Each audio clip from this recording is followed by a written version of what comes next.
안녕하십니까, 박사호입니다. 2월 25일 미군이 시리아에서 이란의 지원을 받는 민병대를 공습했습니다. 중동 문제는 굉장히 복잡합니다. 이란의 지원을 받는 시리아 아사드 정권은 잔혹한 독재 체제입니다.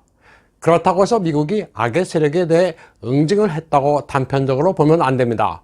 쉽게 얘기하자면 뱀을 죽이면 그 천적이 불어나게 되는 것과 같은 이치입니다. 먹이 사슬의 생태계를 깨게 되면 그 부작용도 만만치 않습니다. 시리아 아사드와 이란의 또 다른 적은 알카에다에서 파생된 IS 세력입니다. 트럼프의 경우 IS를 괴멸시키면서 아사드 정권에 대해서는 금융 제재를 하는 식으로 절묘하게 세력 균형을 만들어 중동 정세가 다소 조용했습니다.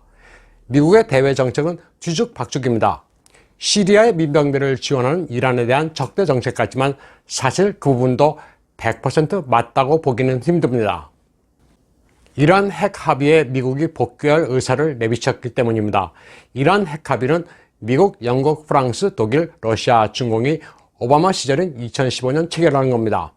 내용은 이란이 핵 프로그램을 동결하는 대신 6개국이 대이란 경제 제재를 해제하는 겁니다.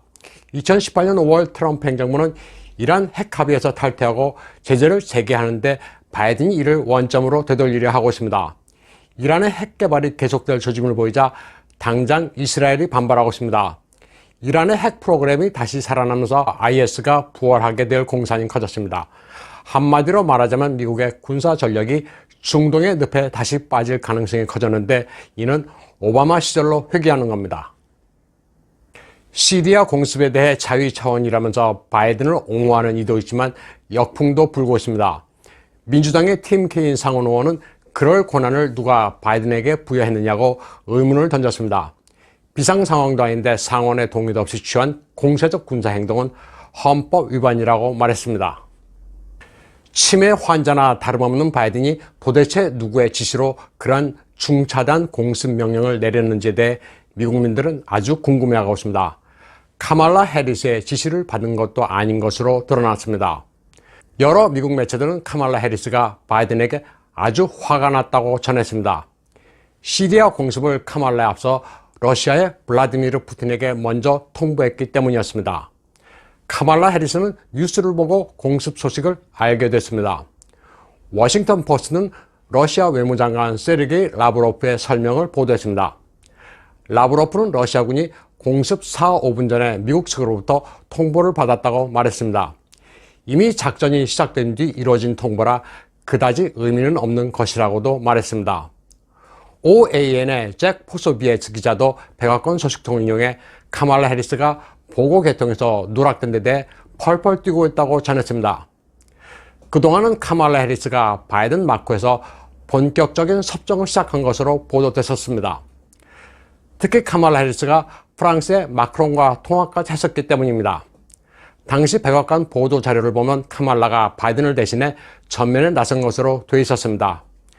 미국과 프랑스 간 쌍무 관계를 강화함으로써 대서양 동맹을 다시 복원하자고까지 했었습니다. 카말라 해리스와 마크롱은 우한폐렴 문제, 기후협약, 민주주의의 발전에 서로 협력하자고 했습니다. 카말라 해리스는 마크롱에게 젠더 문제와 나사의 화성 탐사 프로그램에 협조해준 데 대해 감사하다고까지 했습니다. 이뿐만 아니라 카말라 해리스는 캐나다의 트리도와도 바이든을 제치고 국가 원수처럼 전화통화를 했습니다. 이때가 주말이었는데 바이든은 캠프 데이비드에서 소녀들과 마리오 카트 게임을 하고 있었습니다. 한가하게 바이든이 전자게임을 하는 동안 카말라 해리스가 외국 정상들과 전화통화를 했으니 본격 섭정 개시론이 나올 만도 했습니다. 바이든의 정신이 온전치 않은 상태에서 카말라 해리스가 영향력을 키워가면서 극좌파 소굴인 백악관에서 스토킹 호스, 그러니까 가게무시 아니냐고들 합니다. 하지만 권좌 뒤에 진정한 권력자는 버락 후세인 오바마입니다. 그리고 오바마가 내세운 인물이 빌 클린턴, 오바마 행정부 때 국가안보보좌관을 지냈으며 나중에 유엔 대사를 지낸 수전 라이스입니다. 주로 국제관계에서 굵직굵직한 이슈와 연관되어 있었던 인사입니다. 벵가지 폭파 사건과도 관련돼 악명이 높습니다. 바이든이 그녀에게 준 직책은 백악관의 국내 정책 국장 자리입니다. 하지만 수전 라이스는 국내 정책에는 전문성이 없습니다. 전 DNI 국장 리처드 그레넬도 폭스뉴스에 출연해 워싱턴에서 calling the shot, 대장 노릇을 하는 건 조 바이든, 카말라 해리스가 아닌 수전 라이스라고 말했습니다. 바이든의 외교 정책이 재앙으로 가고 있다고 질타한 리처드 그레넬은 수전 라이스가 그림자 대통령이라면서 그녀를 주의 깊게 봐야 한다고 말했습니다.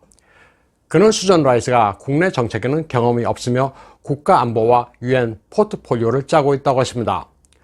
국제관계에 전문성이 있는 그녀가 국내 정책 보좌관 자리를 맡은 것은 미국의 국내 정책과 대외 정책을 모두 장악한 것으로 봐야 한다는 취지로 설명했습니다. 포럼 팔러시즈는 2020년 7월 수전 라이스가 바이든의 부통령 하마평에 오른 적이 있다고도 적었습니다. 그러면 다음으로는 중국 뉴스 하나를 전해드리겠습니다. 너희 아버지 뭐하시노? 영화 친구의 유명한 대사입니다. 그런데 중공판 너희 아버지 뭐하시노가 현지 인터넷을 뜨겁게 달구고 있습니다.天津시 진난구에 있는 시엔수이고 제2중학 2학년의 한 반에서 여교사가 도끼 어린 목소리로 훈화를 합니다. 맡은 학생들의 수준이 떨어지는 게 학부모 탓이라면서 한참을 떠듭니다.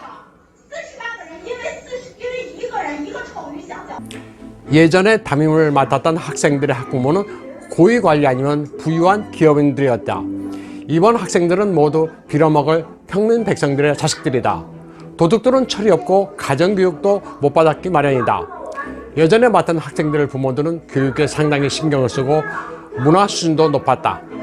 너희들은 부모들이 얼마나 소양이 있는지 반성해야 한다. 너희들은 입에서 나오면 다 말이 되는 줄 안다고 다그칩니다. 그러면서 너희 부모들은 한 달 수입이 얼마나 되냐?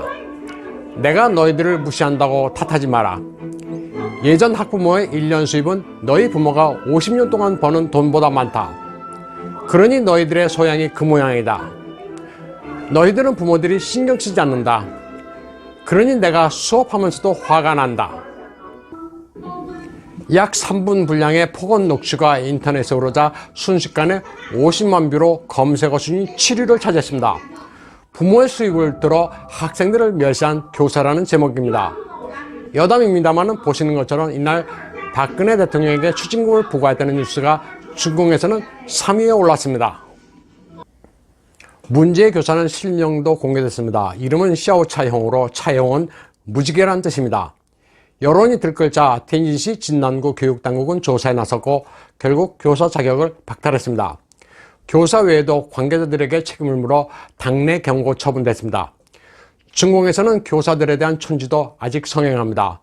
세뱃돈처럼 보통 붉은 봉투 홍보를 건넵니다. 이번 사건으로 교육 현장의 도덕이 땅에 떨어졌다면서 중공뿐 아니라 중화권 전체가 시끄럽습니다. 오늘 방송은 여기까지 하겠습니다. 시청해주신 여러분 감사합니다.